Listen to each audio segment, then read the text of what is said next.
Bismillahirrahmanirrahim. Assalamualaikum warahmatullahi wabarakatuh. Selamat pagi dan salam sejahtera bagi kita semua, dan semoga kita dalam keadaan sehat selalu dan dalam keberkahan Allah Subhanahu wa taala. Alhamdulillah, dalam minggu ini masih kita dipertemukan materi kita tentang di bab terakhir, di bab 1 ya. Di mana minggu lalu kita sudah pernah membahas tentang upaya penegakan HAM dalam perspektif Pancasila. Kita sudah tahu di mana HAM juga diatur dalam Undang-Undang Negara Republik Indonesia tahun 1945, yang dimana di dalam Pembukaan Undang-Undang 1945 kita adalah ideologi Pancasila. Jadi apapun yang kita lakukan dalam suatu kegiatan peraturan perundang-undangan dan ideologi bangsa harus berdasarkan dengan ideologi Pancasila, karena Pancasila ini dijadikan segala sumber hukum. Ini sudah kita pelajari di minggu sebelumnya. Saya ulang kembali adalah untuk mengingatkan kembali tentang materi kita pada di sini ya. Di mana undang-undang yang kita tahu atau peraturan perundang-undangan di Indonesia harus mengacu pada Pancasila ya, dan kalau misalkan dan itu tidak boleh menyimpang dari nilai-nilai yang terkandung di dalam Pancasila, karena asas-asasnya harus nilai-nilai yang ini sesuai dengan karakter dan kepribadian bangsa Indonesia yang telah disepakati secara bersama. Maka dalam upaya ini diperlukan suatu ideologi yang menjadi panutan dan sebagai teladan bagi bangsa Indonesia dalam buat peraturan perundang-undangan ya, salah satunya di HAM ya. Ada beberapa upaya yang dilakukan dalam bentuk penegakan HAM adalah upaya preventif. Ini adalah bentuk pencegahan yang dilakukan oleh pemerintah ya, preventif. Ada dua, kemarin ada represif juga. Upaya preventifnya dalam bentuk pencegahan adalah salah satunya adalah membuat undang-undang tentang peraturan HAM ya, seperti yang pernah kita pelajari di minggu sebelumnya. Ini tentang undang-undang tentang HAM ya, yang mengatur tentang itu. Dan di Undang-Undang 1945 juga kita sudah diterapkan tentang HAM ya. Membuat peraturan perundang-undangan tentang HAM adalah sesuatu hal upaya untuk mencegah terjadinya suatu bentuk pelanggaran atau pelecehan terhadap pribadi seseorang. Contohnya adalah seperti agama satu adalah dan mengajak orang lain untuk ikut, dan kalau tidak ikut bisa terjadi konflik ataupun suatu pemaksaan kepada agama ini. Untuk mengantisipasi kejadian ini, maka dibuatlah peraturan perundang-undangan ini adalah salah satu untuk mencegah hal tersebut. Yang kedua adalah membentuk lembaga pemantau dan pengawas ya. Nah, ini sudah pasti kalau misalkan sudah dibentuk undang-undangnya, maka dibuat juga lembaga negara, lembaga atau pemantau dan pengawas terhadap pelanggaran HAM ini. Jadi ada lembaga yang memang mengurus tentang hak asasi manusia ya, sehingga ini bagaimana pelaksanaannya dan kewajiban dan bagaimana dijaga suatu hak-hak kewajiban setiap individu, kan ini menjadi suatu hal penting. Ketika sudah peraturan perundang-undangan sudah dibuat, maka harus ada lembaga atau pelaksana dan mengawasi undang-undang tersebut, sehingga bisa menjamin, membantu dalam melindungi setiap unsur-unsur hak individu ya. Dan melakukan sosialisasi kepada HAM kepada masyarakat ini tentunya menjadi suatu hal yang sangat memang harus diberikan ya kepada rakyat, bagaimana HAM itu, karena HAM itu harus dijelaskan kepada masyarakat ini tentang bagaimana hak dan perlindungannya di mata hukum. Salah satunya nanti kita pelajari di bab 2, karena ini ada di bab terakhir, ini adalah sambungan dari kejelasan terakhir yang insya Allah kita masuk kepada di minggu ini ke bab 2 juga. Dan juga memasukkan materi kepada pelajaran PPKN. Nah, ini karena sudah menjadi suatu hal yang untuk dijelaskan kepada anak-anak bahwa setiap hak individu itu menjadi perlu bagi setiap organ negara, bagi rakyat Indonesia ya. Karena apa? Karena kadang sebagian tidak dijelaskan. Kenapa tidak dijelaskan? Kalau tidak dijelaskan, salah satunya bisa menghilangkan rasa kemanusiaan terhadap yang lain. Dengan salah satunya dengan adanya unsur-unsur HAM atau peraturan undang-undang HAM yang berlaku, ini dijelaskan untuk melindungi setiap hak setiap individu ya tentunya. Dan juga ada bentuk penegakan hukum, upaya represifnya adalah seperti perundang-undangan yang atau lembaga kuat yang dalam suatu negara untuk melindungi setiap HAM itu sendiri ya, atau HAM setiap individu adalah salah satunya dengan di Indonesia sendiri dikenal dengan Komnas HAM ya. Komnas HAM, dan ada Pengadilan Hak Asasi Manusia juga. Nah, di sini adalah satu upaya revisi tentang perundang-undangan atau kesepakatan tentang perlindungan hak kepada HAM itu ya, HAM itu sendiri di suatu negara. Kalau di Indonesia adalah namanya ada Komnas HAM, dan Pengadilan Hak Asasi Manusia. Jadi kita akan masuk alur daripada ketika kita terjadi pelanggaran HAM yang berat ya di dalam sebuah negara. Di Indonesia, kalau kita bahas di Indonesia, ada beberapa alur dari penyelesaian perkara pelanggaran HAM yang berat adalah ini ada beberapa penyelidikan sampai nanti tindak pidana yang terakhir ya. Yang pertama adalah nanti ketika ada pelanggaran HAM secara berat akan dibuat oleh Komnas HAM ini adalah menyelidiki sendiri. Ada langkah pertama adalah menyelidiki sendiri tentang kejadian-kejadian atau pelanggaran HAM yang memang menjadi yang melakukan pelanggaran terhadap HAM ya, terhadap suatu individu atau perorangan atau sekelompok orang yang merampas kepribadian individu itu sendiri, dan juga menerima pengaduan dari korban. Nah, ini adalah nanti korban ini bahwa dia betul-betul memang telah terjadi pelanggaran seperti nama baik yang sampai tercemar kemana-mana ya, dan juga harus disaksikan dan juga tidak boleh asal lapor tanpa ada saksi. Jadi ada saksi yang mendukung terhadap pelanggaran si korban, misalnya adalah seperti pelanggaran berat seperti pembunuhan. Nah, ini adalah walaupun di sini dibantu oleh aparat keamanan ya, Komnas HAM ini, sehingga nanti Komnas HAM ini berupaya bagaimana ketika memang kasus ini benar-benar terjadi akan dilanjutkan ke tahap berikutnya. Ini Komnas HAM akan melakukan penyelidikan ketika memang ini sudah terjadi ya, misalkan korban sudah melakukan pengaduan kepada Komnas HAM dan juga ketahui oleh saksi yang betul-betul memang terjadi kejadian, maka akan dilanjutkan kasus ini ke tahap berikutnya. Ini melakukan penyelidikan non pro justisia adalah kekuatan hukum ya, belum kekuatan hukum, bagaimana ketika memang kasus ini bisa dijalankan.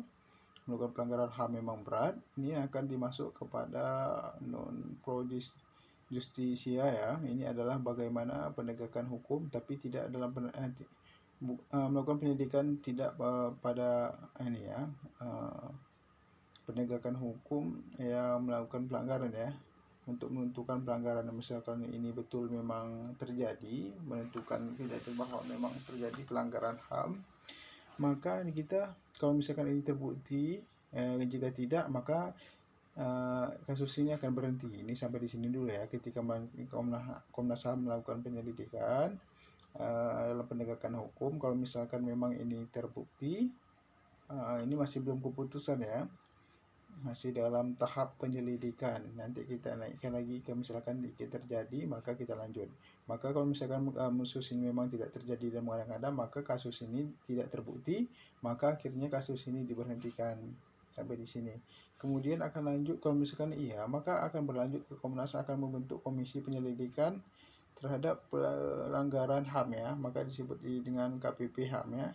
Yang sini Komnas akan membentuk penyelidikan tentang pelanggaran HAM. Gimana Komnas ini akan membentuk komisi penyelidikan terhadap pelanggaran yang dilakukan kepada korban, yang dilakukan oleh tersangka terhadap suatu individu itu sendiri atau terhadap korban, sehingga nanti akan dilanjutkan ketika memang ini sudah terbukti ya, maka lanjut ke proses penyelidikan, maka nanti akan langsung masuk ke tahap berikutnya jika ini ya, dan MC akan masuk ke Jaksa Agung. Nah, ini melakukan penyelidikan, membuat penuntutan kepada memang terbukti bersalah, maka akan dinaikkan lagi ke namanya Pengadilan Hak Asasi Manusia. Di sini Pengadilan Hak Asasi Manusia ini bahwa memang dari Jaksa Agung sudah mendapat laporan bahwa melakukan penyelidikan dan membuat penuntutan terhadap ini, maka akan masuk ke tahap Pengadilan HAM, sehingga di Pengadilan HAM ini akan nanti dibahas dan akan dibandingkan dengan pengadilan tinggi, dibandingkan di misalkan ya, dibandingkan. Nanti di pengadilan tinggi juga akan bahas, nanti akan masuk kepada yang terakhir. Kalau misalkan masih memang terbukti bersalah, akan dikirimkan ke kasasi Mahkamah Agung, nanti ke masalah tentang Mahkamah Agung ya, kasasi tentang pelanggaran ini, maka akan nanti ditentukan tuntutan atau memang suatu putusan mengenai pelanggaran yang telah dilakukan oleh tersangka kepada setiap korban.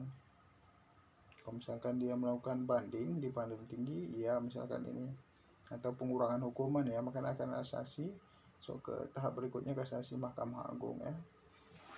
Oke, kita akan masuk ke bab berikutnya, adalah tentang bab sistem dan dinamika demokrasi di Indonesia.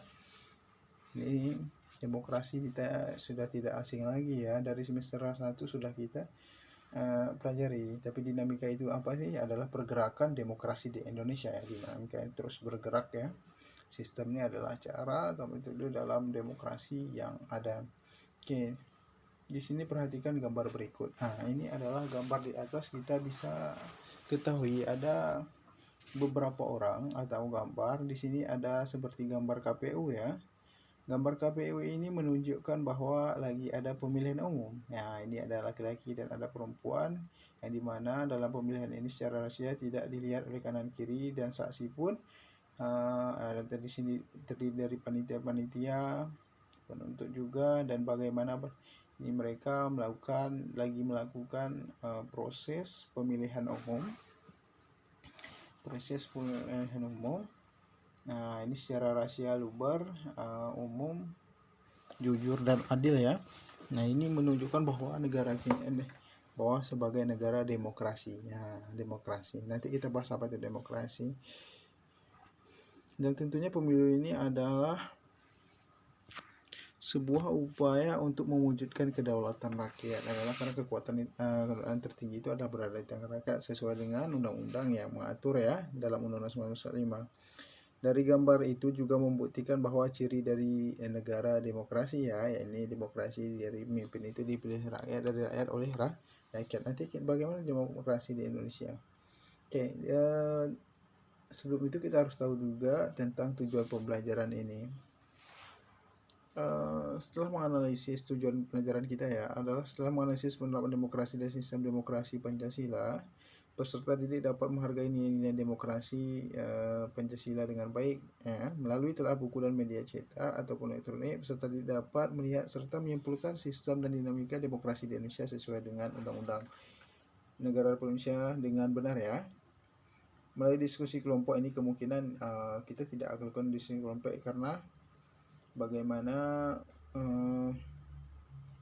demokrasi Indonesia dengan baik, harusnya ini kita bisa tampilkan, tapi harusnya ini dilakukan di kelas ya. Tapi karena masih daring, kita lanjutkan. Oke, setelah mempelajari sistem dan demokrasi Pancasila Indonesia, peserta didik dapat menerapkan kehidupan demokrasi di lingkungan sekolah ya. Contohnya adalah dalam pemilihan OSIS atau pemilihan yang lain ya, di lingkungan keluarga, masyarakat, serta bangsa dan negara secara benar tentunya. Oke, di sini dalam bab ini kita bahas apa aja sih? Tentang pertama, penerapan sistem demokrasi. Kedua, yang B, sistem demokrasi Pancasila. Dan 3 adalah dinamika pelaksanaan demokrasi Indonesia. Dan yang terakhir ya adalah membangun kehidupan demokrasi sesuai dengan Undang-Undang 1945. Oke, kita masuk kepada penerapan sistem demokrasi. Sebetulnya kita sudah tahu demokrasi ya. Kalau secara umum demokrasi itu adalah pemerintahan dari rakyat, oleh rakyat, dan untuk rakyat. Ini adalah sesuatu di mana kedaulatan itu berada di tangan rakyat ya.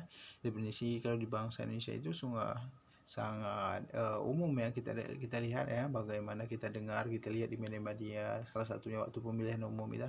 Demokrasi itu adalah bagaimana memberikan pilihan kepada warga negaranya untuk menentukan siapa yang akan berhak menjadi pemimpin. Itulah sebagai negara demokrasi. Itu memudahkan kita dalam membahas ini tentunya.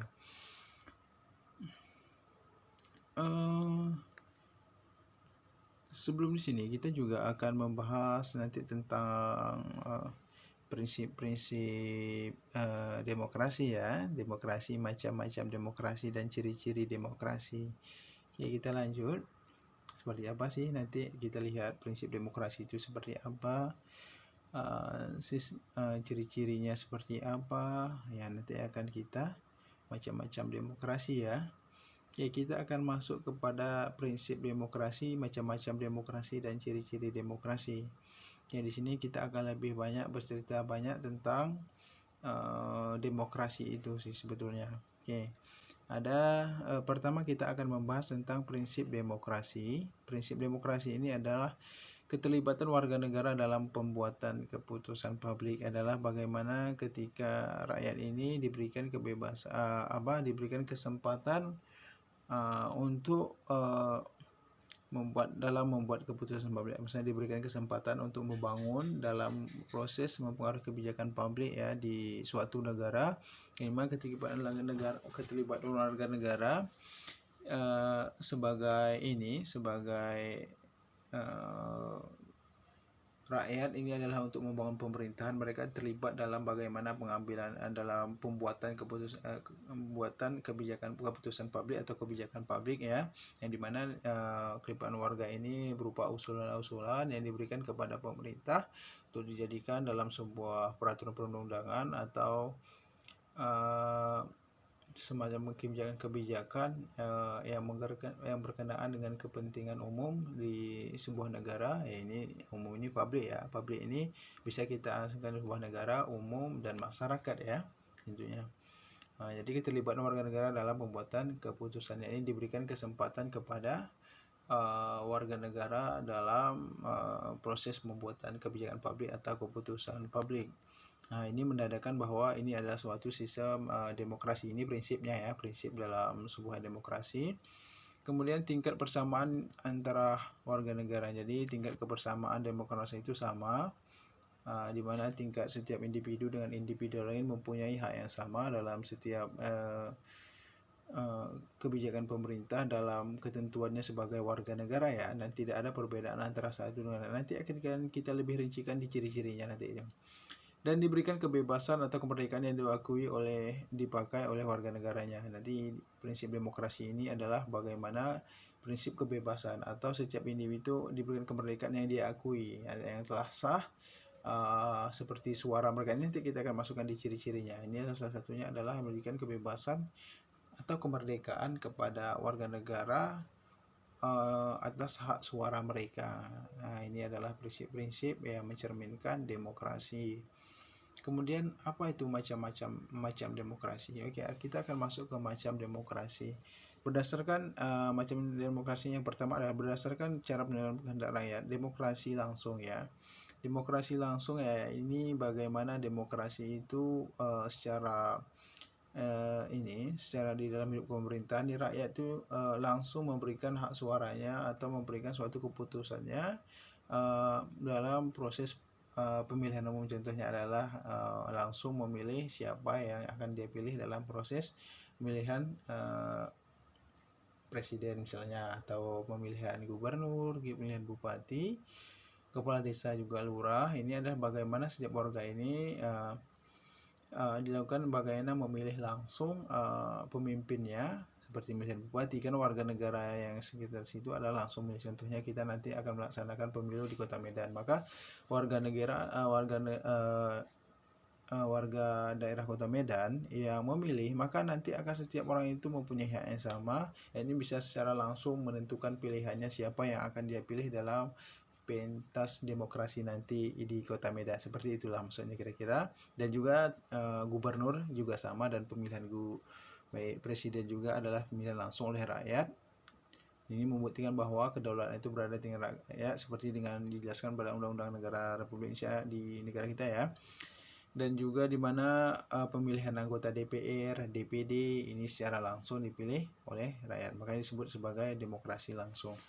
Kemudian ada juga namanya demokrasi perwakilan. Demokrasi perwakilan ini adalah di mana demokrasi itu dalamnya hak rakyat itu hanya diwakilkan dari beberapa orang, ya.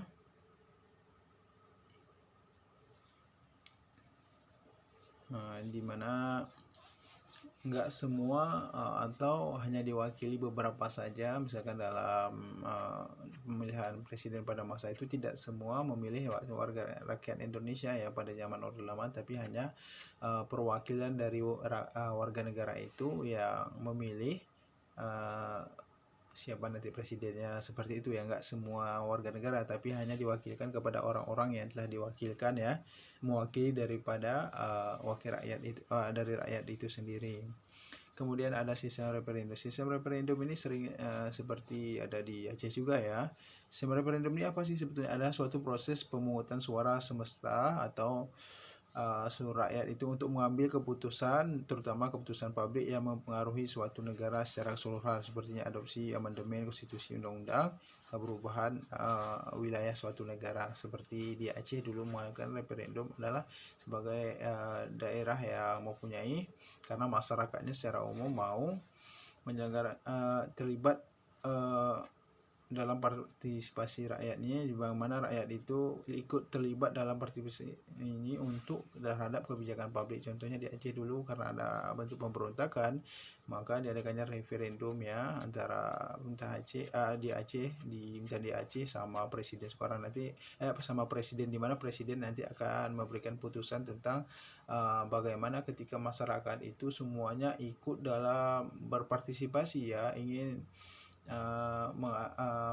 suaranya itu didengarkan oleh pemerintah pusatnya, ini presiden ya tentunya, di mana mereka ingin mengajukan sebuah hak-hak khusus atau kebijakan publik yang dimana ini dipegang nanti keputusannya referendum oleh presiden tentang keputusan, di mana akhirnya Aceh menjadi negara dan daerah otonomi khusus ya.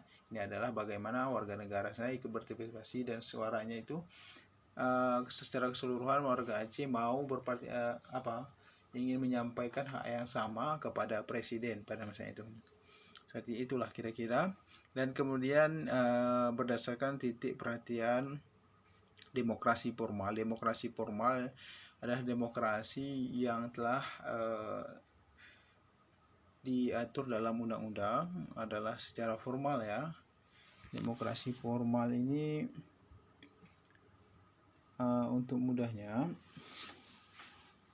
dimana adalah bentuk demokrasi yang melakukan pemberian atau kekuatan hukum yang dimana juga akan sama ke dalam sebuah bidang politik tanpa melakukan sebuah bentuk pertimbangan dari perbedaan ekonomi. Ya, di sini adalah ketika demokrasi itu akan pemberian kekuatan hukum di mana sudah sesuai ya dengan politik formal ya, demokrasi formal sesuai dengan ketentuan undang-undang yang berlaku. Dan kemudian demokrasi material. Demokrasi material ini lebih kepada demokrasi di mana biasanya akan termasuk ke dalam negara sosialis atau komunikasi ya, sosialis komunikasi. Demokrasi material lebih fokuskan ke dalam mengedepankan kesamaan hak, lebih mengedepankan dari kesamaan akan hak dan organ. Lebih biasanya ini adalah lebih membahas tentang keekonomian demokrasi, lebih bagaimana tentang keuntungan ekonomi, tentang lebih membahas tentang bagaimana demokrasi dalam sebuah negara itu, lebih bagaimana materi-materi material dia lihat daripada segi ekonomi. Kemudian demokrasi campuran. Demokrasi campuran adalah bagaimana bentuk demokrasi ini menggabungkan antara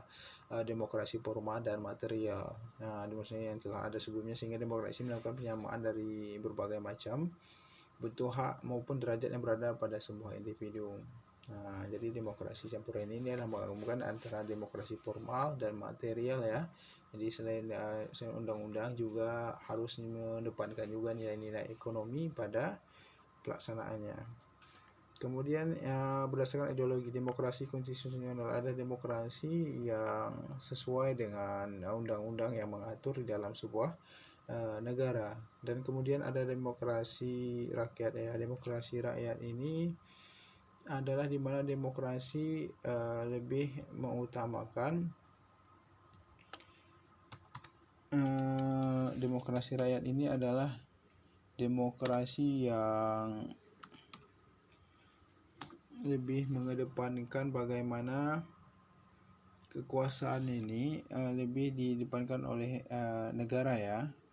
daripada kepentingan perorangan, di mana biasanya demokrasi rakyat ini adalah demokrasi yang dilandasi paham sosialis atau komunis ya, dengan mengutamakan kepentingan negara tapi mengabaikan kepentingan perseorangan. Tapi di sini biasanya adalah bagaimana demokrasi yang dijalankan itu lebih mengutamakan kepentingan negara dibandingkan pribadi atau perorangan. Kemudian kita masuk kepada ciri demokrasi. Ada beberapa, adalah keterlibatan rakyat dalam mengambil keputusan publik. Tadi pemilu ya. Pengakuan penghargaan ini suaranya harus sah dan diakui oleh negara. Persamaan hak seluruh rakyat, tidak hanya bedanya satu sama yang lain ya, semuanya sama. Lembaga peradilan dan kehakiman yang independen ini tidak memihak kepada pejabat tertentu atau perlindungan tertentu. Dan kemudian kebebasan pers, ya ini adalah bagaimana rakyat itu memberikan pendapatnya dalam media umum ya, untuk sesuai dengan pilihan mereka yang dianggap memang betul dalam memajukan negara terhadap siapa calon yang akan dipilih. Kemudian pemilu yang jujur dan adil ya, jelas dalam pemilu harus adil, ciri-ciri demokrasi harus jujur, adil ya, umum, rahasia, tidak boleh siapapun yang tahu, dan di mana haknya itu diakui juga oleh negara, dan tidak boleh karena beda orang miskin orang kaya suaranya enggak, tapi semuanya sama. Oke, pengakuan terhadap perbedaan. Jadi misalkan ini memilih yang ini, yang itu juga memilih itu, tidak boleh ini ya, tidak boleh marah atau tidak boleh berkonflik karena berbedaannya pandangan. Oke, cukup sampai di sini. Nanti kalau misalnya kurang kita lanjutkan di diskusi kita ya, sampai akhiri. Assalamualaikum warahmatullahi wabarakatuh.